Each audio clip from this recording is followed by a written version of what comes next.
all right. What is going on, everyone? I'm your host, Shakeem Green, also known as Shah Mercurial. This is your welcome with Shakeem Green. And I know it's been a while since those who've listened to the podcast, they've been asking me for a while, we're going to hop on the stream, on the YouTube, on the internet for those who don't have certain, most everyone use YouTube. So I'm like, I might as well start live streaming and adding episodes onto here. Most for those who don't know, I do TV and film reviews. I geek out about a lot of different things, a lot of different fandoms. A lot of stuff is coming out soon in the near and distant future when it comes to Warner Brothers and Marvel. And let's get more into it. Recently, at least as most of you know, or for those who don't know, San Diego Comic Con was last week, and there was a whole bunch of different things revealed, TV shows, movies, merch, and the like, coming from a bunch of different places, studios. I'm trying to add more people in here, pardon me.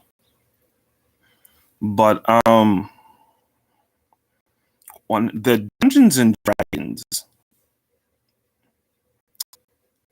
trailer, fucking fantastic, beautiful. Cast looks amazing. There seems to be a lot of great chemistry going, a lot of great chemistry between the actors on the screen. I'm pretty sure it's fun to film, amongst many other things.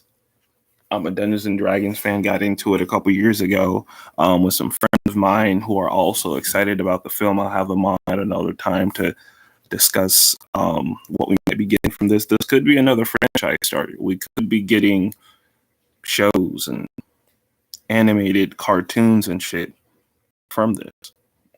And for that, I'm excited. There's a bard, a paladin, a druid, a barbarian, a rogue, and a sorcerer. I believe Chris Pine will be playing the bard. The bards have a lot of musical or entertainment like magic, and I'm usually sexual motherfuckers at a lot of games and stories and stuff like that. So I'm excited about that. Ray John Paul will be playing a paladin. Those are always interesting characters.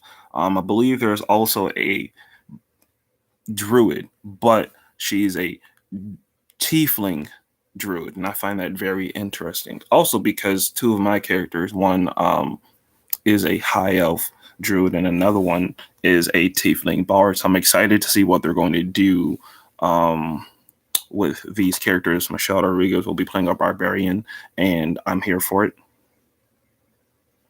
Enough said. Justice Smith will be playing a sorcerer. And I want to see how many times someone's going to cast Fireball. Sorcerers love casting fireballs. Also, there's a red and a black dragon.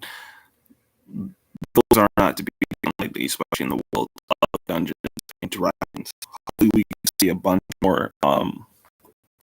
more characters, a lot more creatures and monsters, and a lot of world building. And I said, hopefully, this sets up for a franchise series or spin-offs and the such. We're going to see if we can get some people up in here.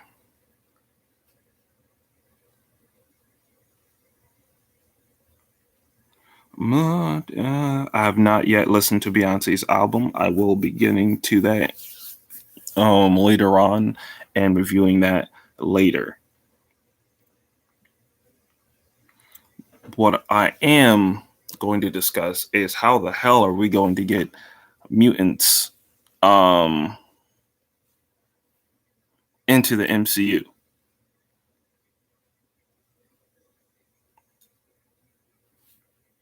Kamala Khan is seemingly the first confirmed mutant in the MCU, but in the comics, she's an Inhuman. So how are they going to go about that, especially with the Marvels and, you know, them having cosmic power? How the fuck is that going? Because that right there, I said, I keep telling people, I said, the X-Men, the mutants have so many stories just with themselves from the comics. They can literally do a whole phase, a whole 10 years of nothing but stories surrounding mutants and or the X-Men.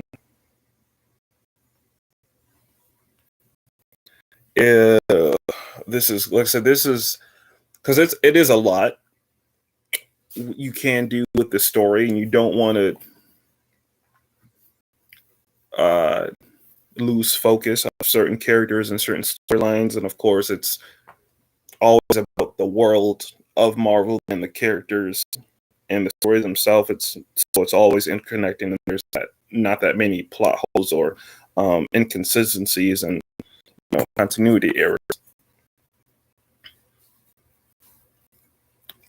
I think a great way to introduce the mutants would be through Secret Wars, if not Secret Invasion, or find a way, or even go the whole hilarious fourth wall breaking part with Deadpool. Have this motherfucker just drag a computer file that says Fox properties and into a computer file that says Disney properties and just merge them together. Then boom. I'm sure that wouldn't be as satisfying, but the people who would get it will get it, and I think that'd be a hilarious way to do it. Deadpool could do that, or so they can do that with Secret Wars. They can do that essentially with America Chavez, who can run through the multiverse at will. I would like to see how they're like which characters we will have in the movie Secret Wars. So we could lose a lot of characters. We could have a whole bunch of new ones. We could get some characters that we lost back. So we could get a version of Killmonger. We can get Scarlet Witch, Obadiah Stane for some reason. You know what I'm saying? Just so, because in comics, no one really dies or is gone forever. There's ways to bring them back. So I'd love to see who they would bring back in that circumstance. They haven't mentioned Doctor Doom or anything Doom related besides the Fantastic Four in phase in phase 6, I believe. But I do feel like we should we should be getting drops somewhere. Like, I think, and my theory is that Black Panther Wakanda 2 is going to be is going to involve Doom just a little bit. Like, Doom may have sent those soldiers or whenever we've seen the trailer to invade Wakanda and or Atlantis for the vibranium. In the comics, wants to steal vibranium because he believes that vibranium can enhance his magical abilities or whatnot. Dr. Doom, if you don't know, his whole thing is power for the most part. Like, he's essentially had damn near every powerful artifact in the comics: Cosmic Cube, the Infinity Gauntlets, believe the Power Cosmic. This man is literally he's one of my favorite villains, one of the best villains that Marvel has ever created, and I love to see like small hints of him, or if they just bring him into the film, we can go back and flashbacks to see how he manipulated and orchestrated a bunch of things, because he is a calculator. He is one of the most intelligent people on Earth and in Marvel Comics. Inside, he's just an all-around great, complex, fleshed out villain. So I wouldn't mind seeing just hints of him, even if it's like a post-credit scene in these next couple films. And that's my, like, I don't mind Kang. Kang is a great villain too, but I know for a fact you can't give us all these stories, incursions, and Secret Wars, and Kang, and Secret Invasion, Thunderbolts without it fucking Doctor Doom. That Doctor Doom has said he's either gonna make cameos before we get the Fantastic Four movie, or he's gonna straight up just appear in the Fantastic Four movie.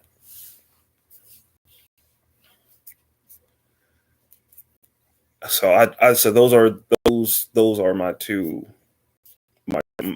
ideas or theories on how he's going to appear in the MCU. A bunch of cameos leading up to Fantastic Four and Secret Wars that he's just going to start appearing in Fantastic Four, and then on to a bunch of stuff leading up to Secret Wars. I really do hope they incorporate the Molecule Man Owen Reese. Him and Doctor Doom are main components of the Incursion storyline and Secret Wars.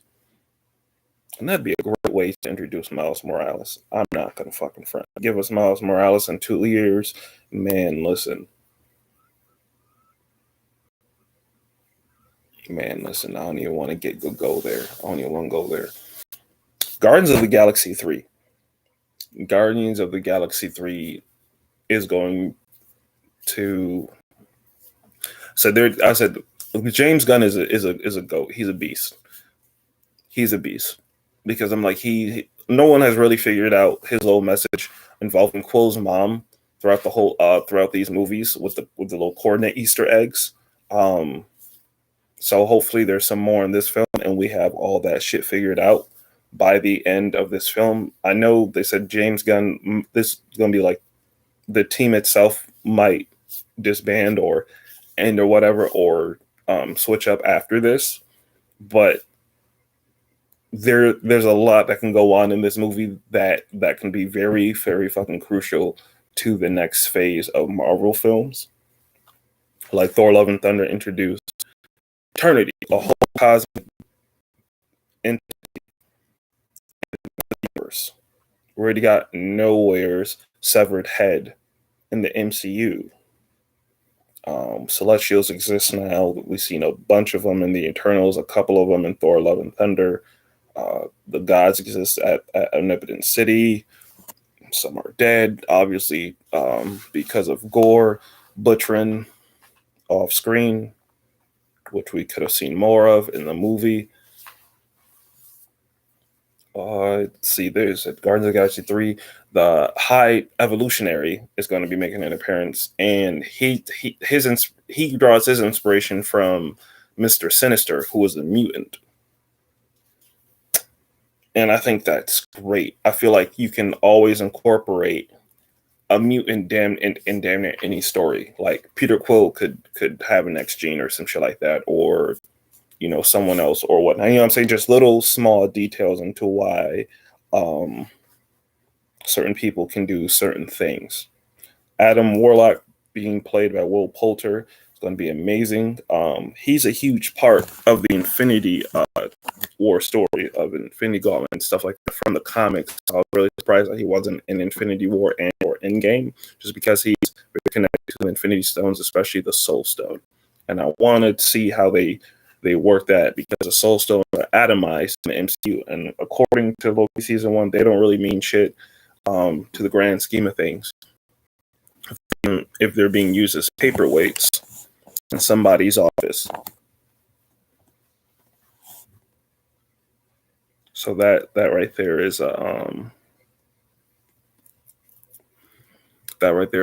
mind boggler. So Loki season 2 is coming out.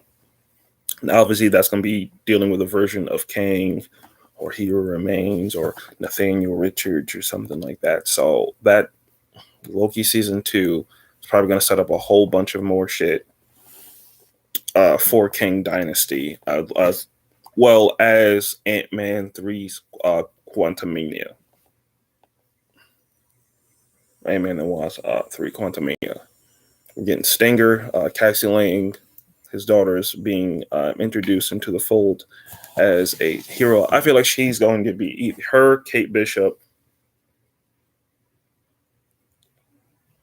and Patriot are. I'm thinking they might be the starting members of the Avengers, of the Young Avengers. Kate Bishop, uh, Elijah Bradley's Patriot, and Cassie Lang's Stinger as founding members of Young Avengers. I would love to see Billy and Tommy. I said hopefully with Secret Wars being rewriting a multiverse, they could be added into there, or we can get them from a alternate universe. My whole thing is with Wanda being out of the picture, what they can do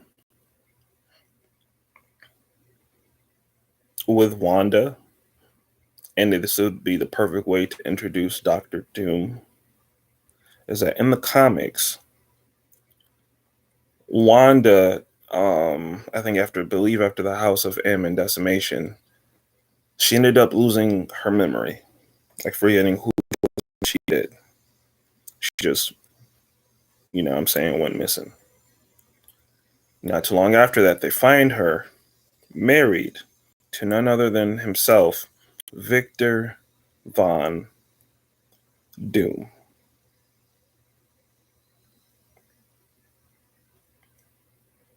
That would be dope. To meet Doom, then you see Wanda, like, what the fuck? That'd be interesting. I know Agatha's probably pissed right now that Wanda, obviously, she quote unquote died, or, you know, Wanda's probably no longer under the effects of her spell. So I want to see how she is reacting to everything, and how what she's gonna do, because that's delving into more of the cosmic and magical mystical side of Marvel, and there's a lot of mystical, magic, supernatural things that can happen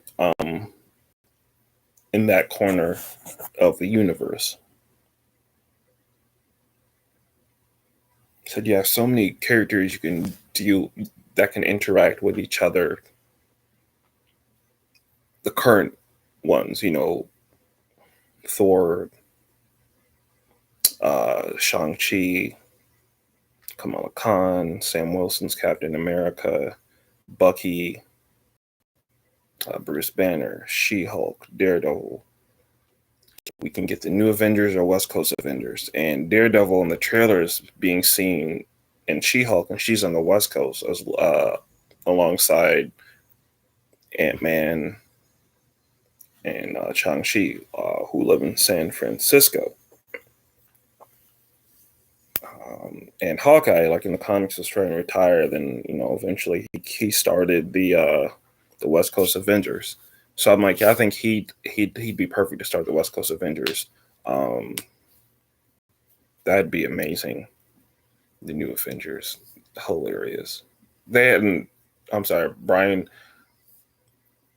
Jonathan Hickman's Avengers, New Avengers, one of the best comic book runs ever, and I feel like they should get a lot from his run, from the comic and that into MCU these next couple phases, because John Hickman's Avengers, New Avengers, and Fantastic Four, wonderful reads.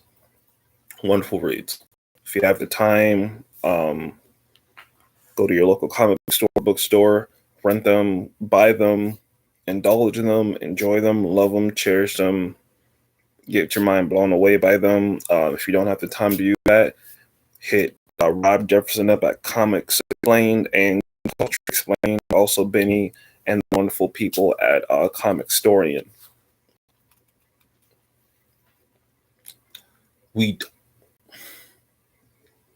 There has been a lot of missed opportunities in Marvel, not just casting but story element wise. A lot of people had mixed feelings with Kamala Khan being a mutant instead of an inhuman, and even with her power set changing, it's more genetic. It comes from in her the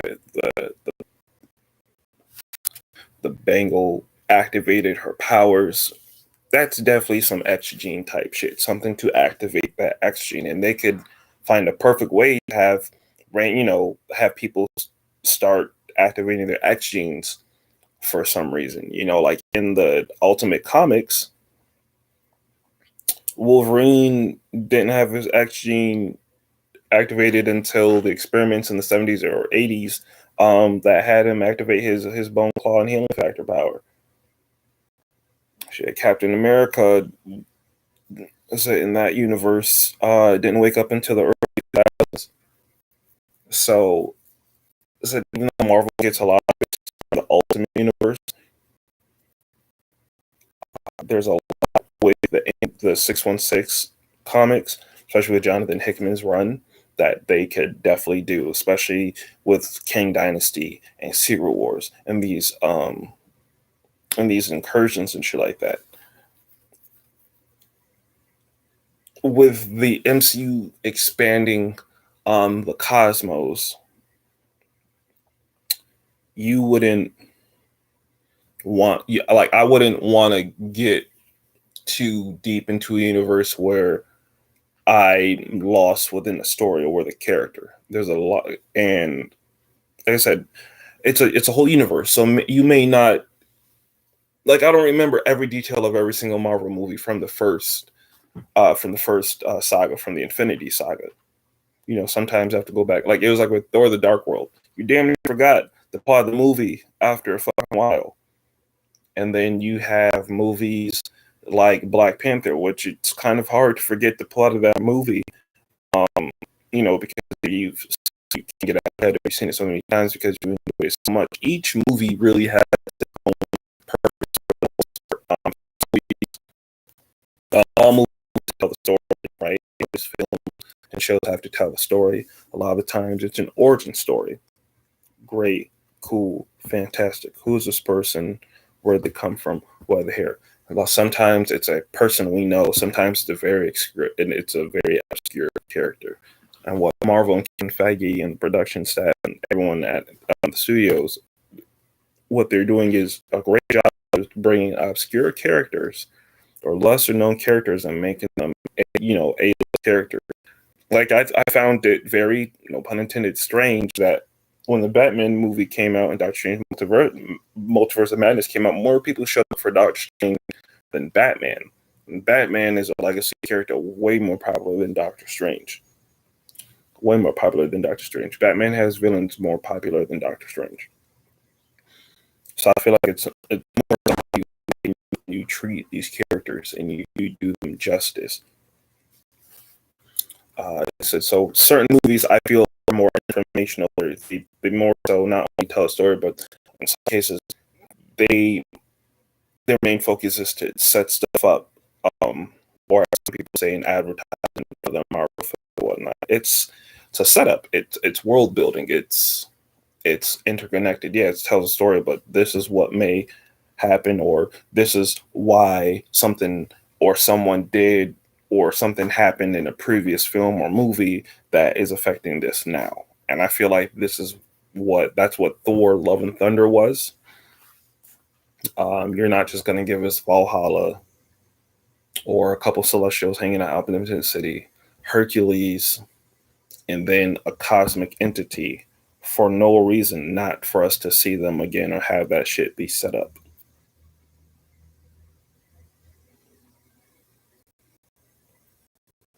And I feel like with Guardians and Ant-Man, especially with Ant-Man starting phase 5, that's going to be setting up a lot more for the next phase. Like some movies set up for the next movie, some movies set up for a general tone of the film or a certain part of a piece of the saga. What I feel like Black Panther is going to do is set up something further down the line, like Doctor Doom and Star Wars, but Ant-Man and Loki season 2 will directly set up King Wars, a King Dynasty. And I feel like those movies are some of the best movies because they're telling a story and they're adding a character and or sorry to the universe, but they're giving us like a piece of the string that's connected or going to connect to the other movies. So like a lot of people say, well, Thor: The Dark World was boring, but the ether set up another Infinity Stone. So that's said Thor: The Dark World was very important to the events of Avengers Endgame, being that Thor, at, when you really look back at it, Thor was wildly different as a character from Thor: The Dark World to Love and Thunder, which is crazy because uh, Thor's a more serious character. He has funny moments, but he's more of a serious character, and I really wish they did find a balance with him because he can be both. He can be both. The whole thing with the Thor: Love and Thunder movie, I didn't like. Sure, it's funny, and Thor has shenanigans, and he's an alien who has very awkward social skills and whatnot, and that's cool and fantastic. And but I feel like there could have been a lot more. Um, I'm not gonna say darker, but a lot more serious parts to the movie. Like I said, there's a lot of things that happen where comedy can cut that off or in half. You don't want to have a very emotional scene and have that being undercut by comedy. And you can, but just not so many times in a short span, especially with the movie 2 hours.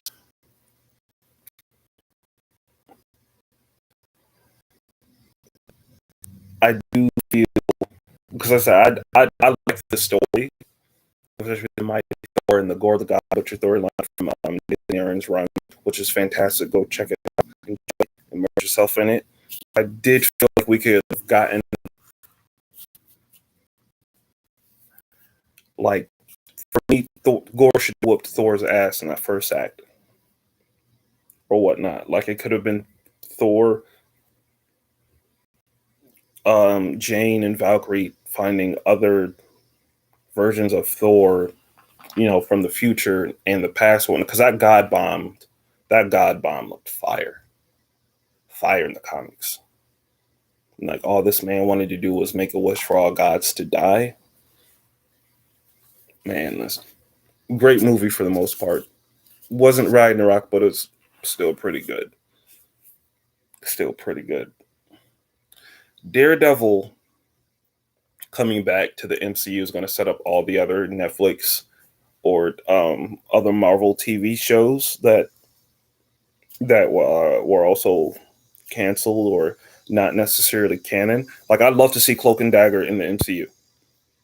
Those two characters are powerful in their own right, and when it comes to especially a lot of these stories that they're going to be doing, they're very crucial, important characters. Especially if they do a Civil War 2, which made Captain Marvel look like a bigger dick than she does most of the times in the comics. That hit different because they could do a Civil War 2, but that probably won't be Phase 7 or 8. That's going to be its that's going to be its own thing. I think that's going to be bigger than Civil War 2. I feel like all these events and crossovers will be bigger because Marvel has all damn near all their rights back to all their characters. Like we can get a live Avengers versus X-Men. Sans obviously minus a few characters. Like to see Magneto go against fucking Ironheart or the Thing go against the Juggernaut or the Black Panther going against Storm, like that shit would be bonkers. Spider-Man going against fucking Colossus. These there's so much that they can do, and it's crazy because when it comes to the Warner Brothers DC style of stuff, it's like they're doing their own thing within their own universe, and it's weird. You got the Batman with Robert Pattinson, then you got Michael Keaton's Batman coming back in the Flash movie, then you got Ben Affleck making a couple appearances in the Flash movie and in Aquaman.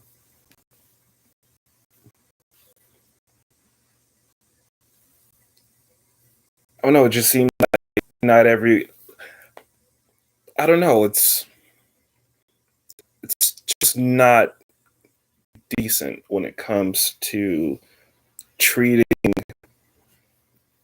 I just feel like if people like DC and Warner Brothers was like, well, I don't want to do what they're doing, so I'm gonna do my own thing with this character. Well, he's doing that with this character. Well, how would just? I feel like they're giving me too many green lights for the same shit. Like we have a Superman and Lois show. That's a really good show right now. Popping. Very fucking popular. Would it hurt them to bring us another Superman movie? Will that take away from the show, or will the show take away from the film? Do we want Henry Cavill as Superman still? What's going on with this?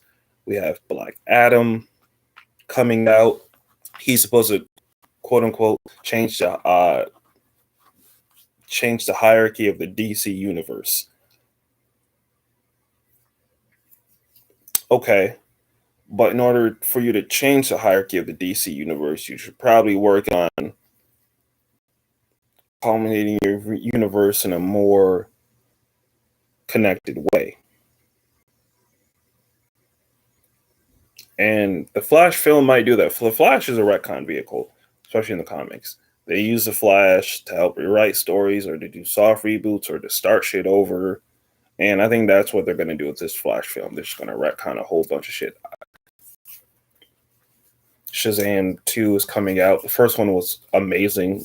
Definitely a great family movie. Aquaman was dope. I'm excited for Aquaman 2. The first one was fantastic. I don't know what the fuck they were thinking with the second one. That's a wholly different conversation for another time. But man, that was some weird shit.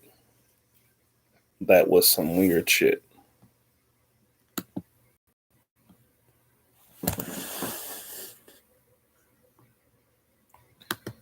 If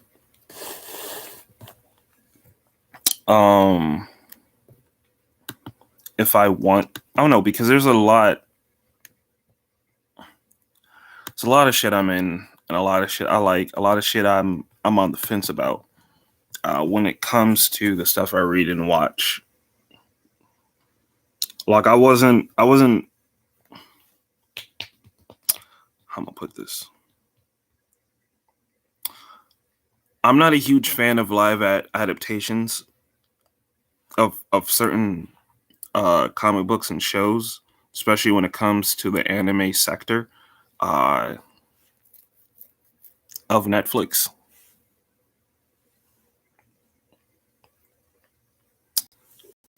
The live action reboot of Cowboy Bebop, I really gave a chance to. I really gave a chance. I'm familiar with a couple of the actors on the show. Obviously, John Cho and the brother Mustafa. I've seen him in a couple other projects too. But it was bad. It was objectively bad, y'all. Like once I seen the Wired interview and they asked about Spike's fake eye, and they didn't know anything about it, I'm like, oh yeah, this isn't going to last past the first season. And now they're doing a Yu Hakusho live adaptation, and certain things just need to stay in one medium. They just need to stay in one medium. That's just me. I'm probably still gonna watch a Yu Hakusho live adaptation. And I don't have any for it. I really don't. Because I'm like, if you're gonna adapt something from somewhere else, at least stay true to the fucking source material. Look what happened with the Percy Jackson series. As a fan of the books, garbage. Even as a standalone movie, it's kind of trash. And they did not respect the source material at all. Like at all. And I'm really glad that they're doing a series. because I always felt like if you're going to do a remake of a series, especially a book series,